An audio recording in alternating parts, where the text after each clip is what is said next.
My wife's mother looked at her with a calm, almost unsettling composure and said, "If you leave him, I'll make sure you never struggle." The words hung in the air like something heavy and invisible. I stood just a few feet away in the doorway of the dining room, frozen in place. Neither of them had noticed me yet.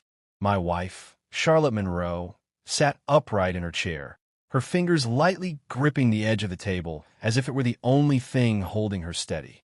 Her mother, Eleanor Monroe, remained composed, her posture perfect, her expression unreadable. "I'm not asking you to decide right now," Eleanor continued softly, "but I'm telling you what your life could look like." Charlotte didn't respond. Her silence felt louder than anything else in the room. I felt something tighten in my chest. Not anger. Not yet. Something deeper. Something colder. I stepped forward just enough for the floorboard beneath me to creak. Both of them turned toward me. Charlotte's face immediately shifted. Guilt. Shock. Fear. All at once. Eleanor, however, did not flinch. She simply turned her head slowly, her gaze landing on me with calm precision. "How long have you been standing there, Ethan?" she asked. Her tone was polite, almost warm. I swallowed. "Long enough," I said. Charlotte stood up abruptly. "Ethan, I can explain." But I raised my hand slightly, not to silence her, just to pause everything, because in that moment, I needed to understand what I had just heard. "What exactly did you mean by that?" I asked, looking directly at Eleanor. She didn't hesitate. "I meant exactly what I said," she replied. Her voice was steady, controlled.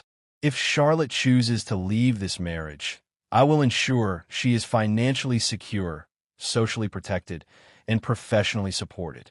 There was no shame in her voice. No apology. It was a business proposition. Nothing more. Charlotte's breathing became shallow. "Mom, please," she said quietly. But Eleanor didn't look at her. Her eyes stayed on me. "You're a smart man, Ethan Caldwell," she said.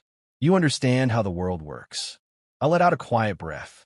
"I understand enough," I replied. Charlotte stepped closer to me. "This isn't what it looks like," she said. But her voice lacked conviction, and that was worse than anything, because it meant there was truth buried in this moment. "How long has this been a conversation?" I asked. Charlotte hesitated. That hesitation told me everything. "Charlotte," I said softly. She looked down. "A few weeks," she admitted. Something inside me shifted. Not explosively, not dramatically, just quietly, like a foundation cracking beneath a structure that still looked intact. "A few weeks," I repeated. Eleanor finally leaned back slightly in her chair. "This is not about betrayal," she said. "This is about alignment." I almost laughed. "Alignment?" I said. "Yes," she replied calmly. "You and Charlotte want different lives." "That's not true," Charlotte said quickly. But Eleanor raised a hand gently. "You want to believe that," she said to her daughter. Charlotte's eyes filled slightly. I looked at my wife, really looked at her, and for the first time, I noticed something I hadn't allowed myself to see before. Distance. Not physical. Emotional. Subtle. But real. "When did you start feeling this way?" I asked her. She shook her head slightly. "I don't know," she whispered. But that wasn't true. People always know. They just don't want to say it out loud. Eleanor stood up slowly. "I'll give you both some time," she said. Then she turned toward me. "But Ethan," she added, "you should think carefully about what you're holding on to." Her words weren't aggressive. They were surgical, precise. She walked past me and left the room. The door closed quietly behind her. Silence took over. Charlotte and I stood there, facing each other. Everything felt fragile, like one wrong word could shatter what was left. "Why didn't you tell me?" I asked. She took a shaky breath. "Because I didn't know how," she said. "That's not an answer." "I was confused," she said. "About what?" "About us." The words landed harder than anything her mother had said. "About us," I repeated. Charlotte nodded slowly. "I felt like we were drifting," she said. "And instead of talking to me, you talked to her." Her eyes filled with tears. "I didn't go to her for advice," she said. "She came to me." That made sense. Eleanor Monroe didn't wait for opportunities. She created them. "And what did you say?" I asked. Charlotte hesitated again. Then she whispered, "I didn't say no." That hurt, more than anything else. Because silence is agreement when the stakes are this high. I turned away slightly, running a hand through my hair, trying to think, trying to stay calm. What do you want, Charlotte? I asked. She didn't answer immediately, and that pause stretched painfully. I want to feel secure, she said finally. I nodded slowly. That's fair, I said. But secure from what? She looked at me. From uncertainty, she said. There it was. The real issue. Not love. Not loyalty. Fear. I've never put you in a position where you had nothing, I said. I know, she replied quickly. But it still feels like everything depends on things we can't control. I took a breath. So, your solution is to walk away from something real for something guaranteed? She flinched. It's not that simple, she said. It is that simple, I replied quietly. Because it was. At its core, it always is. That night, we didn't resolve anything. We didn't fight. We didn't reconcile. We simply existed in the same space, separated by something invisible but undeniable. Over the next few days, things became quieter, more distant. Charlotte spent more time at her parents' house. I spent more time alone, thinking, observing, remembering. And then something happened that I didn't expect, something that changed everything. I received a call from a man named Daniel Hayes.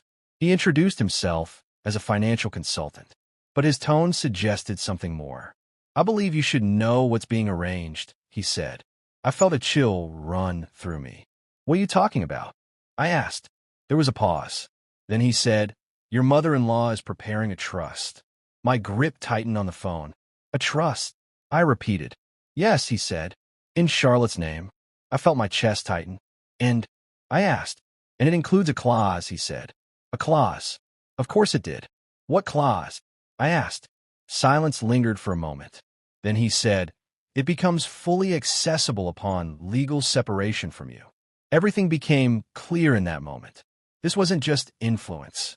This was strategy. Calculated. Planned. Structured. A controlled exit. And suddenly, the situation wasn't just emotional. It was engineered. That was the midpoint where everything shifted. This wasn't about Charlotte being confused. This was about her being positioned. I ended the call slowly. Then I sat there, not angry, not broken, just aware. That night, when Charlotte came home, I didn't argue. I didn't accuse. I simply asked one question. Did you know about the trust? Her face went pale. That told me everything. Yes, she whispered. I nodded slowly. And you were going to take it? I asked. Tears rolled down her cheeks. I didn't decide yet, she said. But the truth was already written. I think you did, I said quietly. She broke down then. Not dramatically, but deeply, like someone who had been carrying something too heavy for too long. I didn't want it to be like this, she said. But it already is, I replied. Because reality doesn't wait for comfort. The next few days were decisive. Charlotte moved out. Not in anger. Not in chaos. But in silence. A quiet ending. Weeks passed. And life adjusted. Slowly. Painfully. But steadily. Then one afternoon, I ran into Charlotte at a small cafe downtown. She looked different. Not happier. Not exactly. Just different. We sat down. Not as husband and wife. But as two people who once shared everything. How are you? She asked. I'm okay, I said. She nodded. There was a long pause. Then she said something I didn't expect. I turned it down. I looked at her. The trust, she clarified. I didn't take it. That surprised me. Why? I asked. She looked down at her hands. Because I realized something too late, she said. What? I asked. That security without meaning feels empty, she said. I studied her face. She meant it. But timing matters in life. And sometimes realization comes after consequence. I'm glad you figured that out, I said gently. Her eyes filled again. I wish I had figured it out sooner, she said. I nodded, but I didn't say anything else. Because some things don't need words. We finished our coffee. Then we stood up and went our separate ways. Not with anger, not with resentment, but with understanding. And that, in its own way, was closure.